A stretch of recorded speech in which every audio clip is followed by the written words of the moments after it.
Hello, everyone. I'm Adam Bradford, the General Manager for D&D Beyond. Welcome back to this week's Development Update and Community Q&A session. We're going to have some fun today. We'll show off a little bit of in-progress work. We will do another pop talk today, so we'll see how that goes. So the lineup, as always, latest updates. We did release Google Authentication yesterday, and we've already had thousands and thousands of people that are taking advantage of now being able to link your Google account to DDB. You can sign in using Google now. You can also continue to sign in using Twitch, so you can link either of those accounts there. We'll talk about upcoming. I will give you a quick peek at the encounter builder. It's starting to come together. I think it actually maybe saves now, maybe not in the build that I'm about to show you, but I did see it save yesterday, so we're making some progress.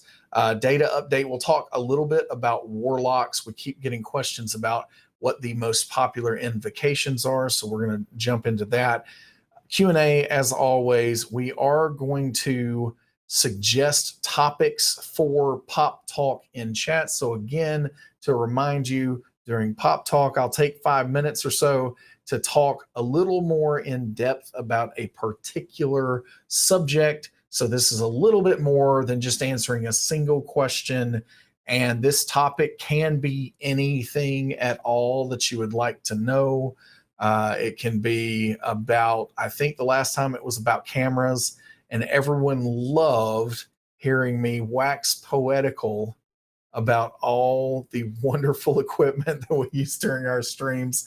So whatever this is, we're going to get some of the submissions, and Lauren Obo Crazy Urban is going to help us collect a few of the really good ones, and then we're going to vote on those here in just a little while on the stream. We're going to start doing that. So if you have suggestions for a topic, go on and do that. You preface it with the word pop, and then we are going to vote. And whoever wins that vote today, we're going to give you a legendary bundle. So make it a good topic, and let's see how it goes. And then again, ask questions in chat, preface that with question. And we've got this magic new thing that's going to keep those questions for me over here, and I can see the questions, and I click a button, cast a spell, and it magically appears on the screen. So we're going to do that again today. Latest updates. We are going to show you off a little development preview of the encounter builder here in just a second, but Google registration and sign in is now complete. So we've moved that. If you pay any attention to the public roadmap, we've moved that over to complete. Now that is set up. We still have a little bit of work to do on the mobile app front. So right now, in order to log into the mobile app, you are going to, it is going to require you to sign in with Twitch right now. In the next few days, by next week, this should not be the case any longer, and you will be able to sign in there using Google as well. And then the mobile beta character sheet is still in progress, and we are in progress on Ghost of Saltmarsh. If you haven't heard, there's going to be some vehicular action going on in that book, maybe something to do with waterborne vehicles, ships of the sea. So yeah, we're working on getting that integrated into the character sheet. And so all of that is in progress as well. Let's take a look. We'll just do it right now at where we are with the encounter builder. So I wonder how many people are going to hit this URL. Everybody always snooping. You're not going to get in, by the way, folks. So just don't even worry about it. You're not going to get in. All right. So here we go. I zoomed in a little bit where maybe that's a little easier to see, but we've got an encounter builder coming together. I think you can even name this right now. All right, so Adam's awesome encounter. It's not resizing very well. We'll get to that. Let's say we're level 15 characters, got a party of 5. high level play here, you can go in here and filter. So for this high level play, of course, all I care about is dragons. So you see the filters are starting to work over here. I care about on my environment. So this apparently is the only place that we still have the vestiges of the feline friends still in our production build of the encounter builder. Alas, for some of you out there, it's not going to make it all the way through to the final. But so we'll replace this with icons at some point. But we can do environment here, source, alignment. So I want only the lawful good dragons at this point in time. To be honest, I don't even know if this one is set up yet or not. But so that one doesn't look like it's quite working. But monster type is challenge rating, I believe, is working. So if we go down to, let's say, we're just looking at 15s, our list is going to update, but we want them to be bigger than 6. So that's going to update. Size, I think we're going to have to come down into here probably. Oh, that got rid of all of them. They're at least large. So there we go. We can add the wyvern or wyvern, depending on who you are out there over here. And so for this 15th level party, this ain't no thing. But if we, have more than one wyvern, then, maybe it starts getting a little bit deadly here. So all of this, I don't even know. It looks like, yeah, random does generate something at this point. This looks pretty deadly as well. I think if you really, really get crazy with some of this, then we have special messages that start popping up. I don't know if it's in here or not, but our developers love cute little Easter eggs. So yeah, the encounter builder is starting to come together, and we hope to showcase a lot more of it during the descent in the next month. So that's a sneak peek there. Let's go ahead and see if we have any submissions for Pop Talk yet. Maybe we do, maybe we don't. Do we have anything yet, Lauren? Maybe not. All right. So if we don't have anything, we won't do it today. That's fine too. Oh, we got something here. Let's see. Okay. This one seems really I don't know how I feel about this actually. Pop Talk topic for today. All right, so one of these, the perks and pitfalls. Can you guys see that? I'm not sure. Let's see, the perks and pitfalls of streaming your D&D game. Heroes of the Veil edition. All right, let's see. Oh, this is a good one. This one is much more serious. So, job interview coming up. What are your interview prep tips and best interview you have had or had done? Theater of the mind or map and minis. All right, and then we will add one more, and that is a very important one here, which is cowboys or pirates. So we've got IP duplication. So we have created our poll. I am sure that somebody is faster than me and has already added this somehow into the Twitch chat, but I'm going to also put it there to act like I did something today. So we've got a poll. I'm sure the stream delay or something makes that really funny by the time that happens. But anyway, we've got that coming. And so you can vote on that here. Let's see how the results are already shaping up. So Theater of the Mind or Map and Minis is taking an early lead. We are talking about the pitfalls and perks of streaming your D&D game. So we will come back to this shortly. and see how that's doing. All right. So upcoming, we do have content management, what we used to call source management on deck. Whitelisting and blacklisting sources is where we'll start with phase one of that. AL validation, rules integration log sheets, the new bundle types that we've talked about. We're just looking for a little bit of free time for the team to be able to make a few minor changes to the marketplace to set this up. But I imagine that will be in place before too much longer.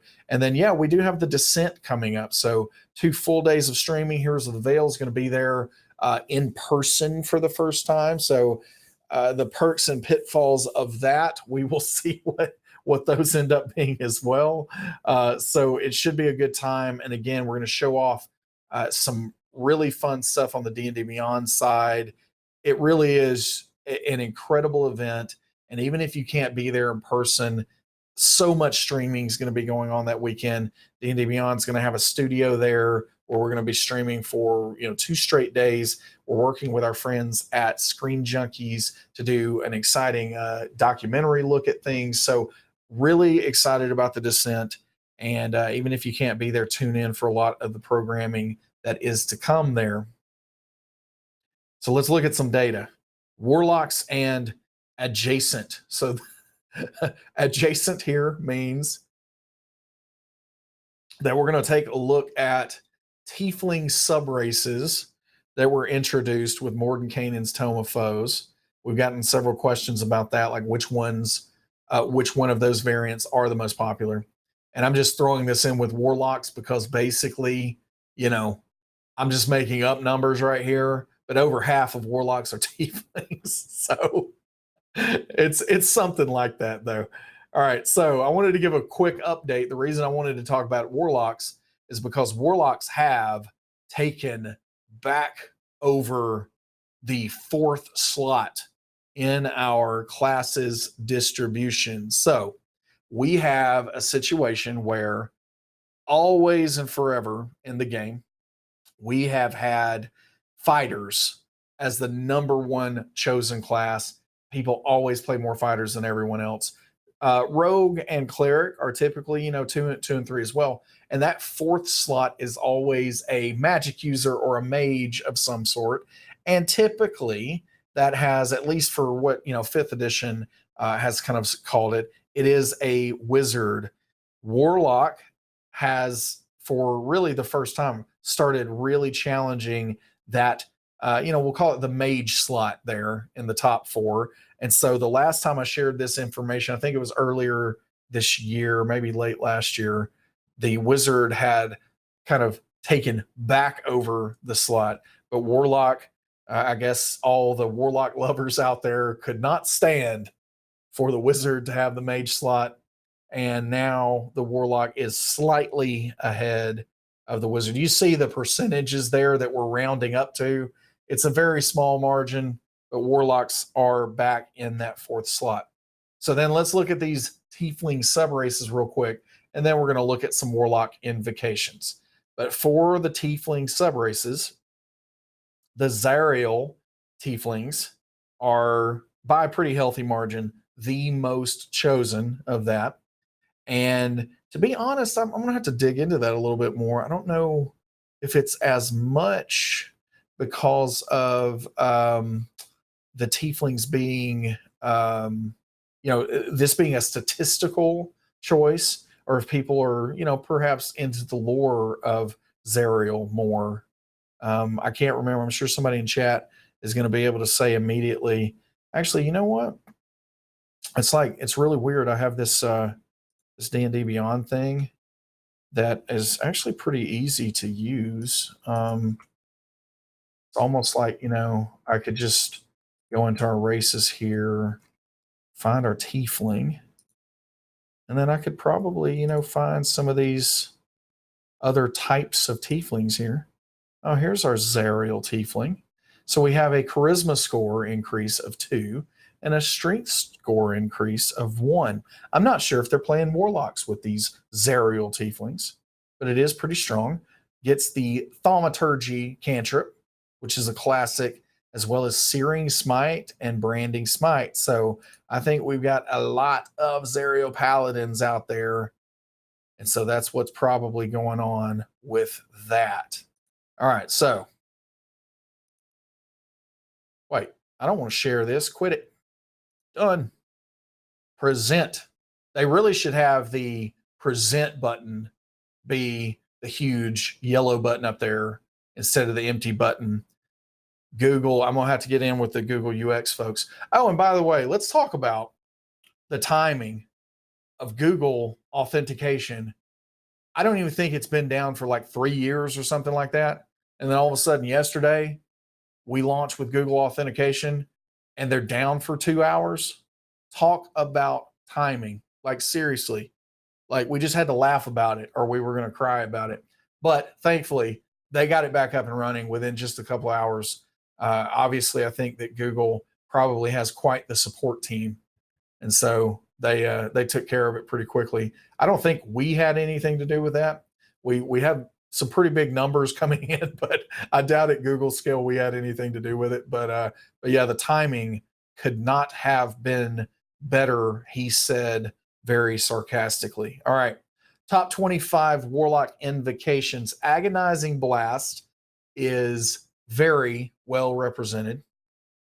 And you can see that by the chart that we have. That might be a little hard to see because we tried to fit 25 of these on here.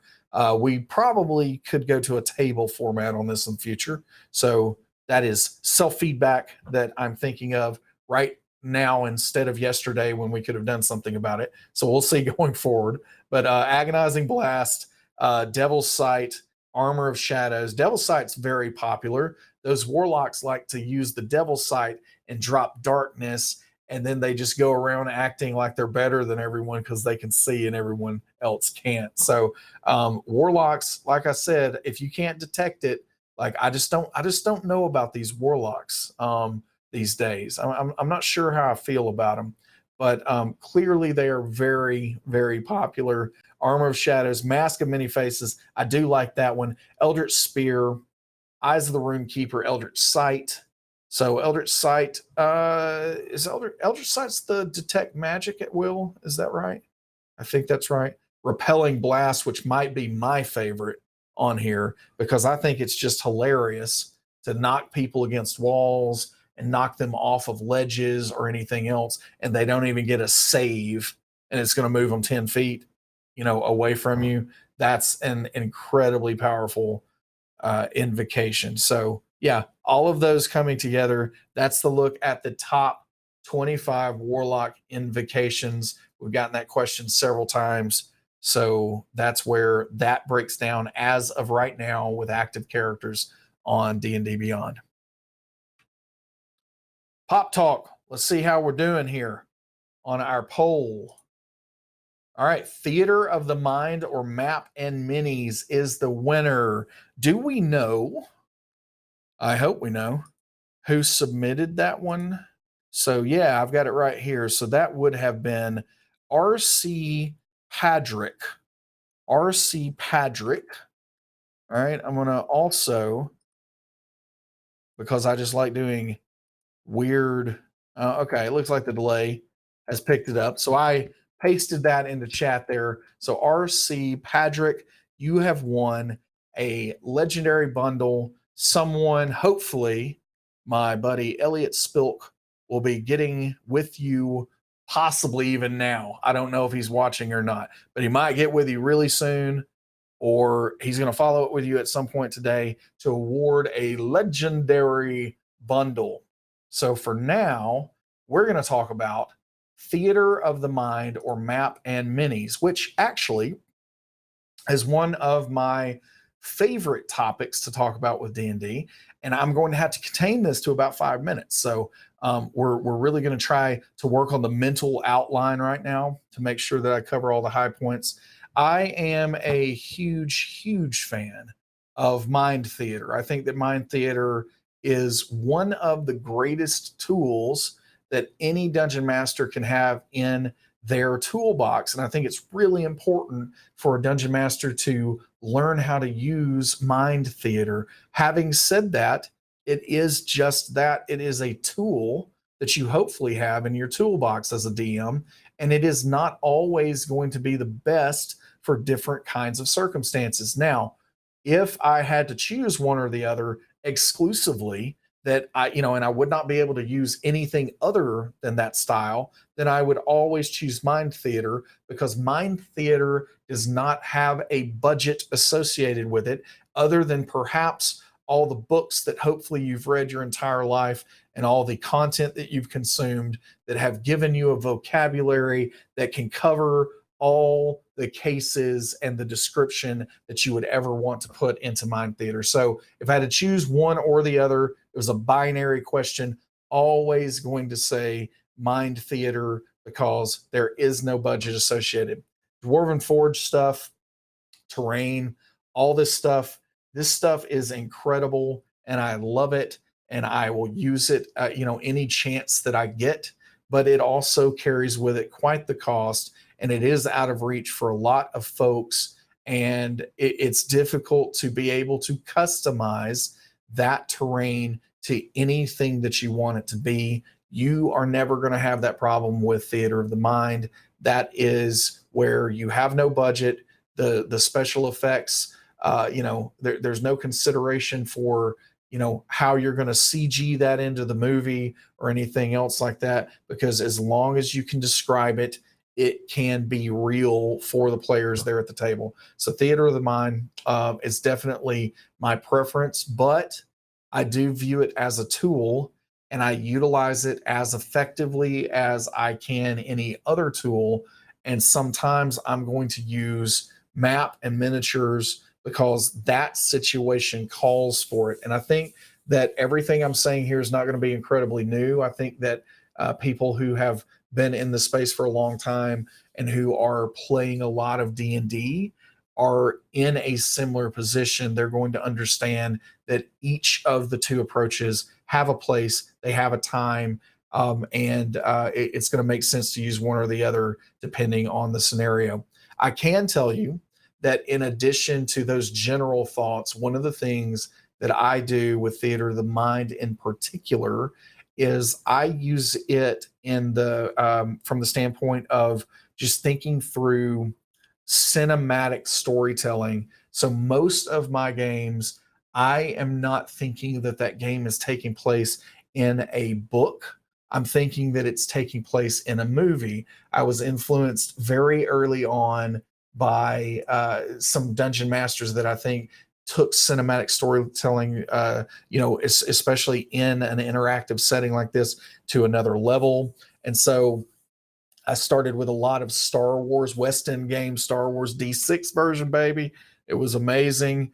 Maybe it wasn't all that amazing, but I sure did love it. And so playing that and understanding role playing through the lens of kind of cinematic storytelling is really appealing to me. So Eberron was a big hit for me when that came out as well. And so as I am playing, I prefer to think about things in those movie terms. And in a movie, you're going to have moments where, and I even think about this as I'm watching a movie, where I am thinking, oh, this is where they pull out the miniatures during the movie, or oh, that was just Mind Theater because it was this quick skirmish that is not maybe the meat, but it's the potatoes. And so a lot of times in one of my own games, I'm going to use the major set pieces, might use maps and miniatures, but then those quick, hopefully quick, depending on the flow of your games, but hopefully quick, especially if you do prefer that cinematic style. That Mind Theater is just going to be quicker. It's going to be easier to resolve that, and to resolve that meaningfully without bogging down the game. Because I have found that over the years, very few of my players are going to tell me that they really, really loved that fight with those two guards as they were trying to get into the castle.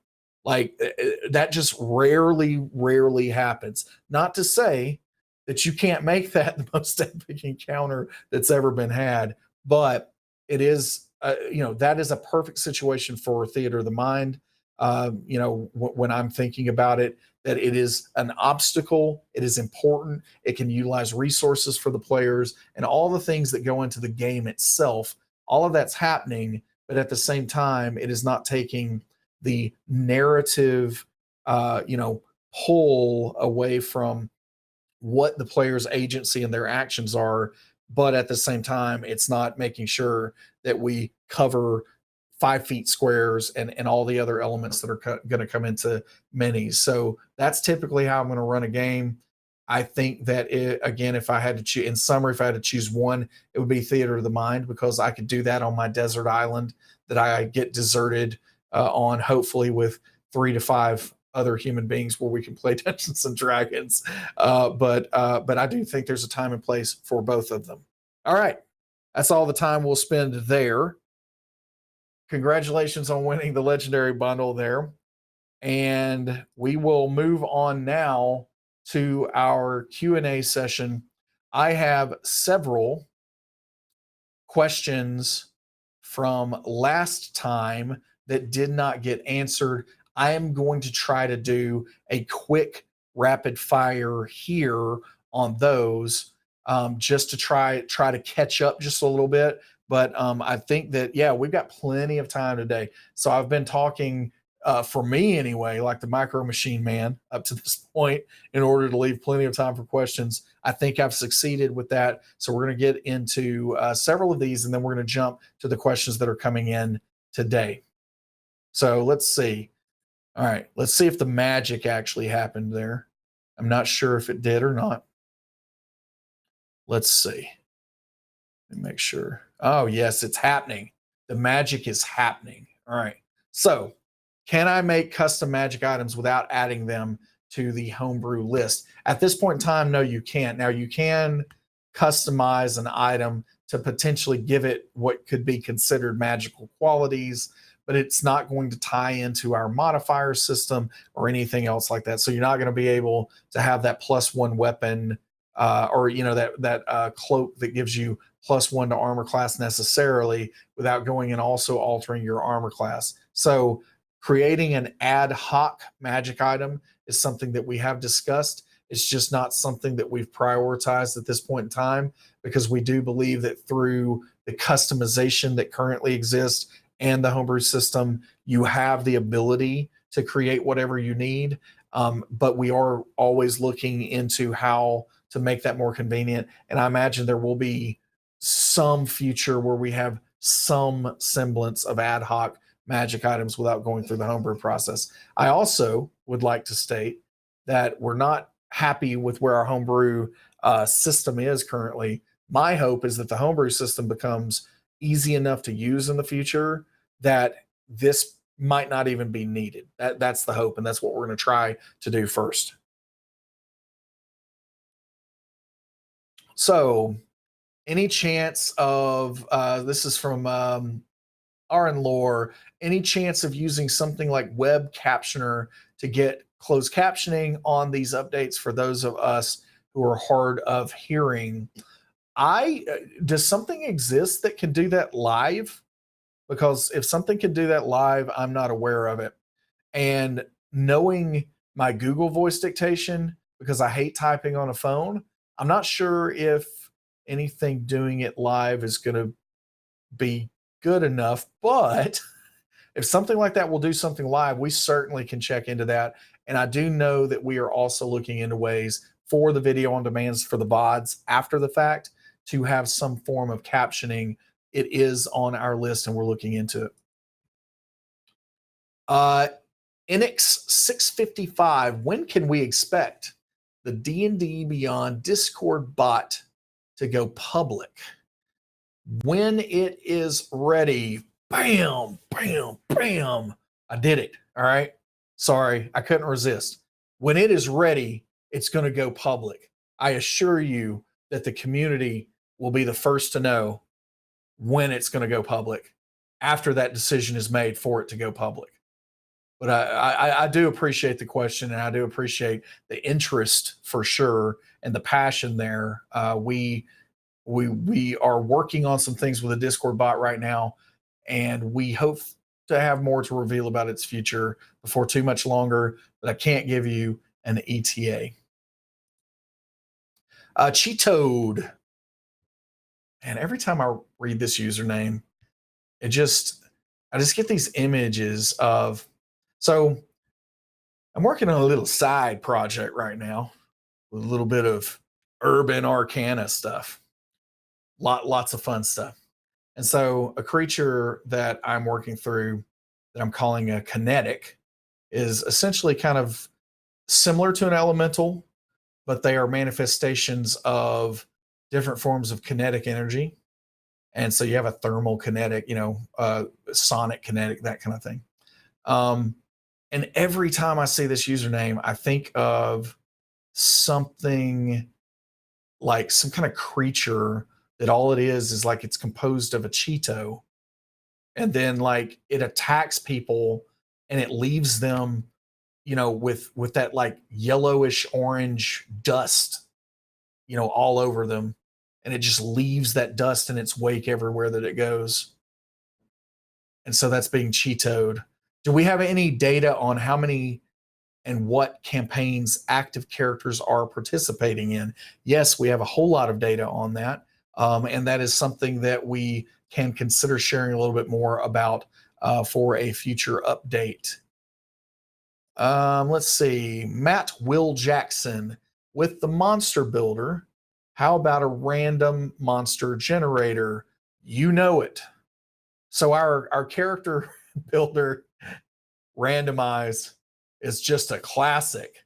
It's always lovely to get, a gnome warlock with a 20 strength or 18 strength and a 3 charisma. And so yes, we will absolutely have a random monster generator as part of that at some point. Clearly, I don't know when the phasing is coming or how that's going to break down with the monster builder. The random monster is definitely a big part of the plan there.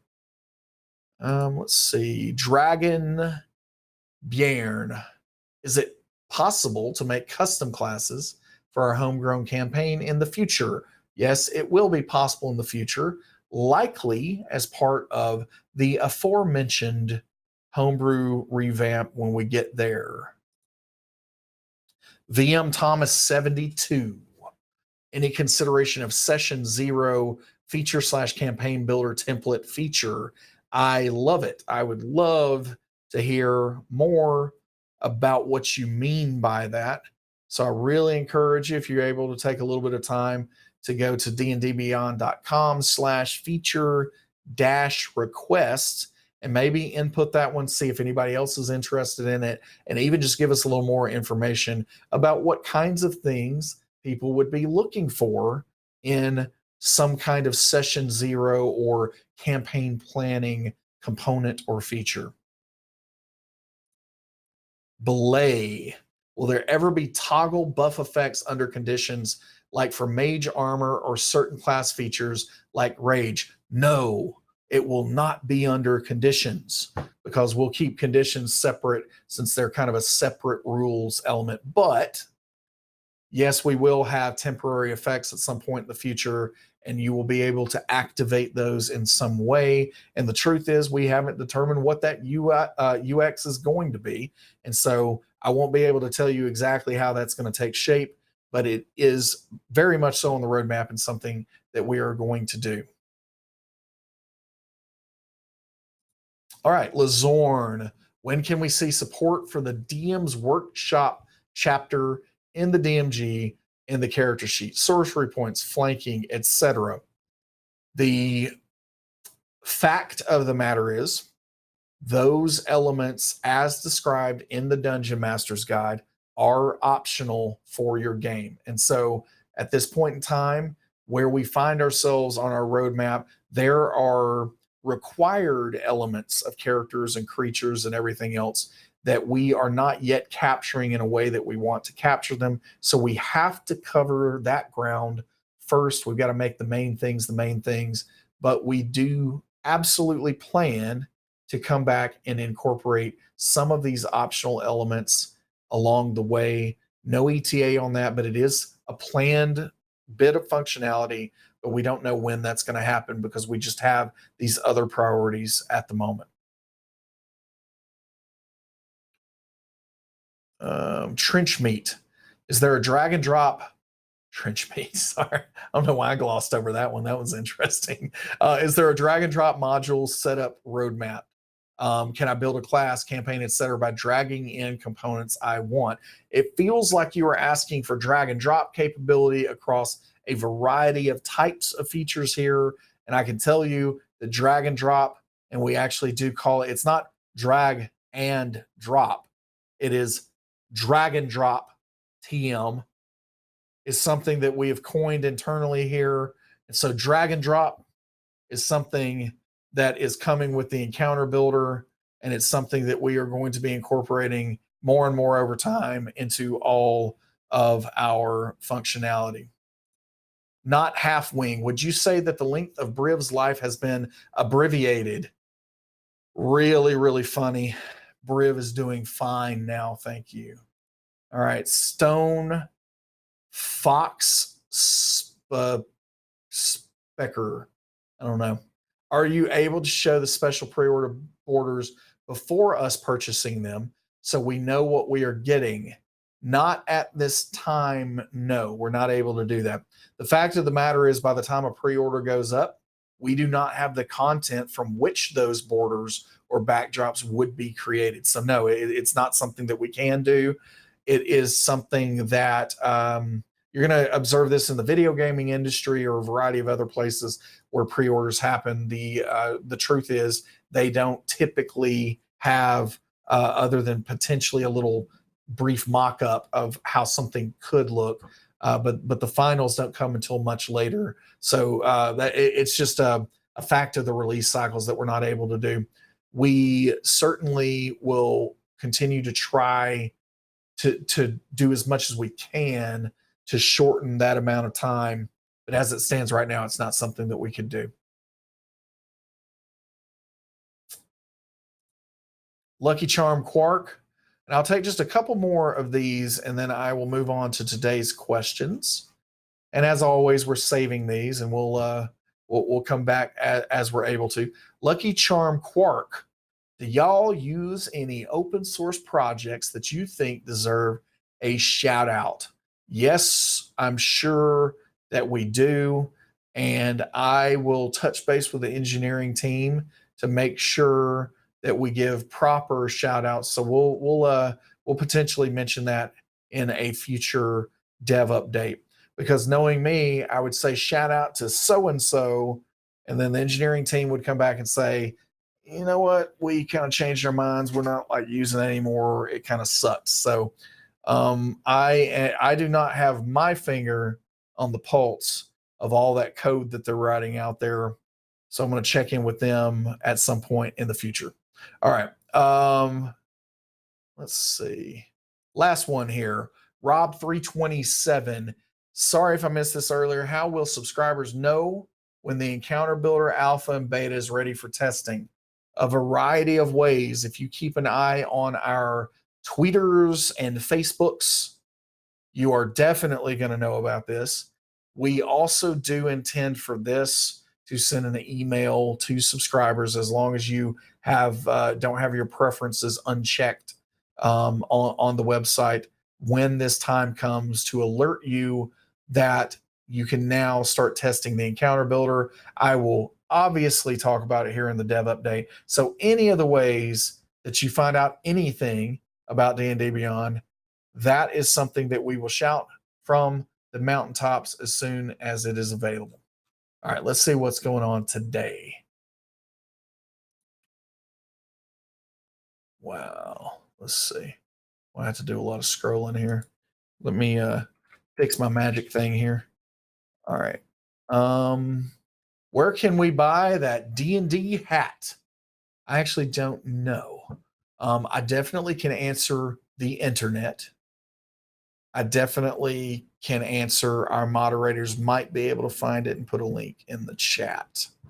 But other than that, I have no answer. Adventure Fight. Will the drop-down menus eventually reflect which sources we have and have not yet purchased, potentially, but nothing firm or finalized there. Jerk O'Lantern. Can I stop by to tour the office sometime? I got to be careful with the way that I answer this one. If you reach out and contact us ahead of time, it's probably not a good idea to just show up. If you can see my calendar, but yeah, if you somehow contact us ahead of time, there is the potential for that to be possible. RC Padrick, will the encounter builder be linkable to the campaigns? Are there any plans for creating a virtual tabletop module? So, first question first.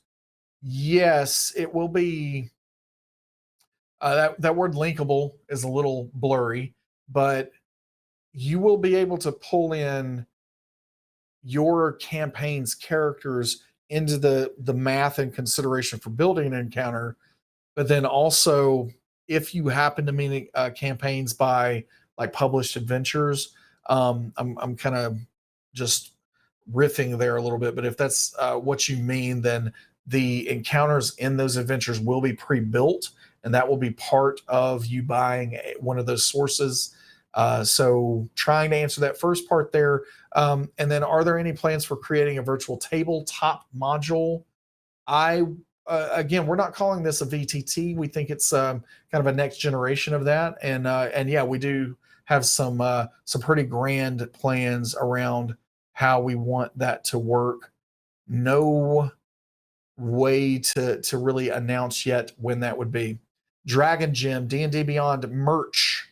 I love the merch concept, and unfortunately, there's a lot of red tape that we have to go through to make something like this happen. But it does look like we're going to get some t-shirts going before too much longer, but nothing to formally announce yet. As soon as we have that available, we will let everyone know.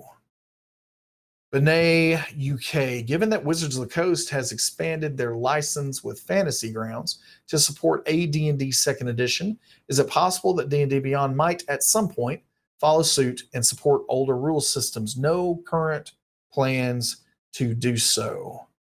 It would take quite a bit of demonstration of demand for us to ever change that stance. So I would put that one in the not likely category. But I never say never to anything. All right. Dagobah 46. Your most favoritist is a word now. Is it actually a word? Or are you just kind of saying that? You know, they put like new words. We'll look it up. Let's see. Say favoritist.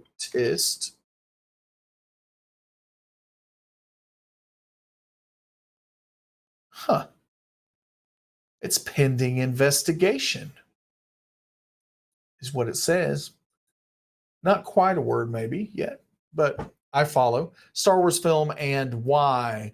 The Empire Strikes Back is the favorite Star Wars film, and getting into why is going to be incredibly difficult. However, I will proudly go on record and state that of the new trilogy, I enjoy The Force Awakens. I love what it did to resurrect this franchise that through the prequel era, I felt like, not to make light of divorce, but I felt like I practically went through a divorce during those dark ages. So I love what The Force Awakens did to revive and rekindle my immense passion for Star Wars.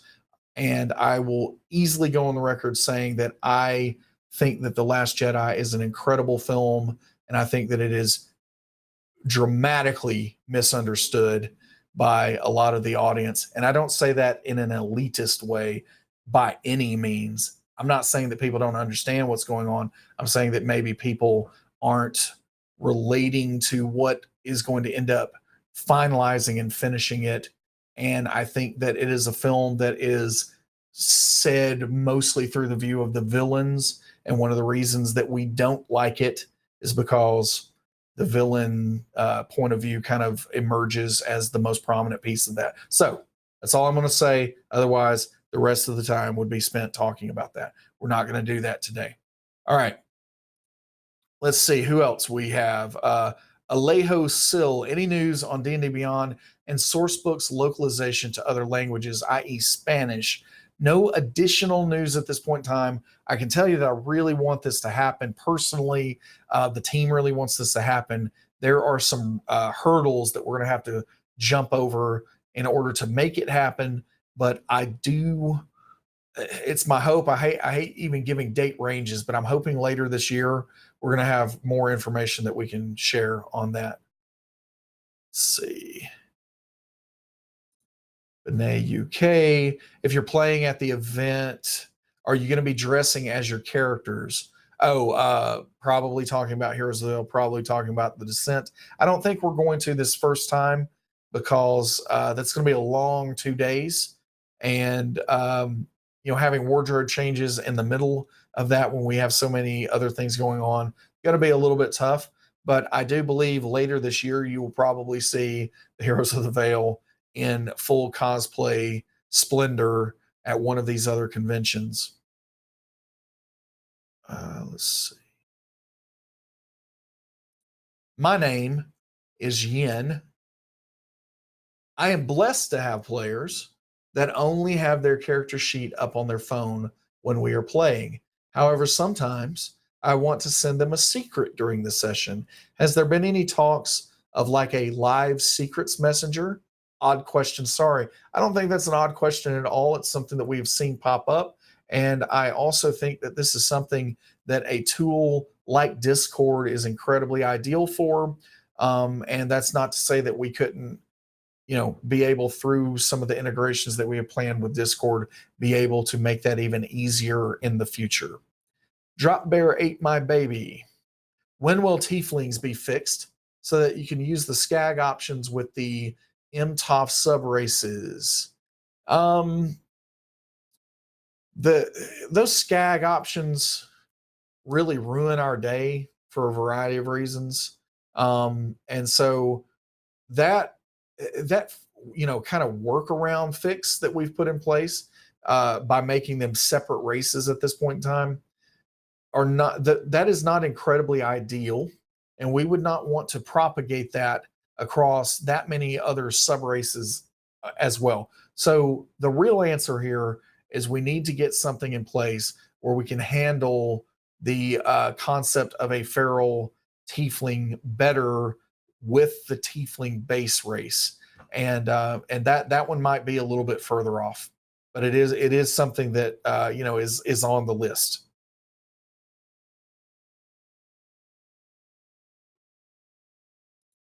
Rilra, because 5e is my starting edition, and Wizards released a modern Unearthed Arcana. What do you think the odds of a new set of D20 modern material getting revised for 5e? Also, how's the day treating you? I genuinely don't know what the chances are of that happening, but I can tell you that I have side projects going on personally right now, and we'll see how that takes shape. No real idea though. So no spoilers, no secret information that I have. I can tell you though that I am actually working on something personally for modern conversion right now, and we're having some we plan to have some broader talks with other creators in the community to see what can happen there. Let's see. FDRM Frank, could you talk about Briv backstory, how you shaped Briv's behavior and character? What do you like the most and least about Briv? Wow, this is a deep dive on Briv. So I don't want to make this all about Briv. So I will try to condense this down. So Briv is influenced and inspired a great deal by the classic Thor from the comics, not necessarily from the movies, although I like all versions. But definitely in the way he speaks and everything else, very heavily influenced by Thor from the comics, but also a great deal by I think one of the most nuanced performances that exists on television today, and that is a character on the Expanse that I just adore, called Amos, and he has some. I don't want to spoil anything. You need to watch The Expanse, but definitely inspired a good bit by his character as well, and then also just being as audacious as he can be, because he literally follows the goddess of luck and boldness. So that's kind of what's going on with that character, and then of course heavily inspired by the concept of the Cavalier in the old cartoon. So you're going to see that with his shield, and you're going to see that with his subclass. All right. Let's see. DMW71.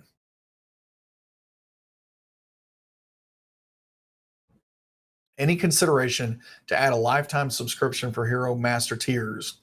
No consideration at this point in time. And it's not to say it won't ever change, but not at this point in time.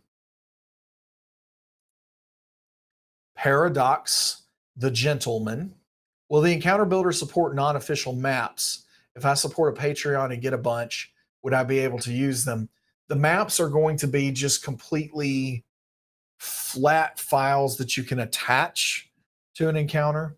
So you can use any map that you desire to use with that. Now, as we get into more virtual things one of these days, clearly that's going to change to some degree, but you will be able to add maps to your encounters, with whatever format you desire that to be.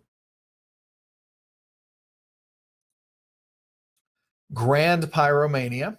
When using the encounter builder to generate a campaign encounter, will it accommodate any adjustments that an adventure calls for, i.e., if it states a standard stat block with slightly increased HP or AC? So we've got a very large undertaking going on right now. I see the results of this pretty frequently, actually, but you're going to start to notice that a lot of these variations that you are mentioning, where it's a standard stat block with increased HP or AC, those are getting full stats and becoming full monsters. So actually the answer to your question is, if it's an official source, you're already going to get that prepackaged, because you'll get that new variant version of the monster there in the encounter. If you're creating your own encounter, then you would want to just make sure that you're grabbing the variant version of that when you're doing the monster selection. I hope that makes sense. When it comes out, it'll make a lot more sense.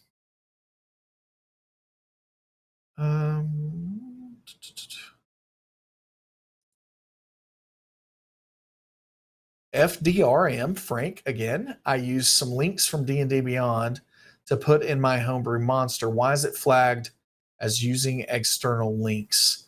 I don't know the answer to that question. I'm going to need a little more information about it. Sorry about that. Maybe there's someone who can help you in chat, or feel free to share this on the forums. It sounds like something that we could address, pretty easily with an answer. Tally first, will the encounter builder allow for selecting homebrew monsters? Possibly, well, for sure, not in its immediate initial state when it enters alpha, but it definitely will. That's a very, very important component that we would not omit.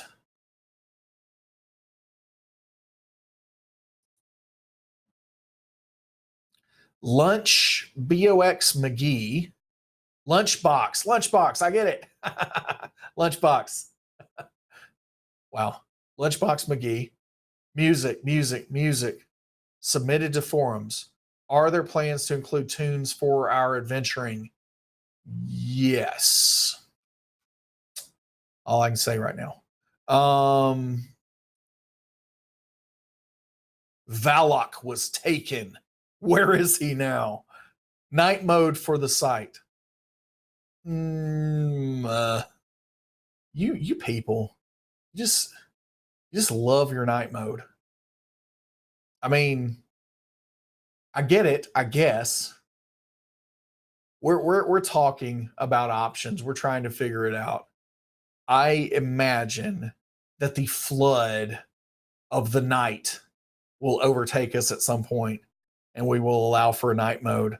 But I'm sure it's going to be harder than you guys think it is, and so we're going to have to figure it out. But I imagine I will be sharing, and we'll just make that dev update for that week when that releases one of these days. That will just be like a party. We will blow that out when that happens. All right. Abyssin 13 for school D&D clubs. Is there a way to expand the amount of campaigns you can share content with? I run a club at my school, but also have my home groups. Yes, there is a way to do this.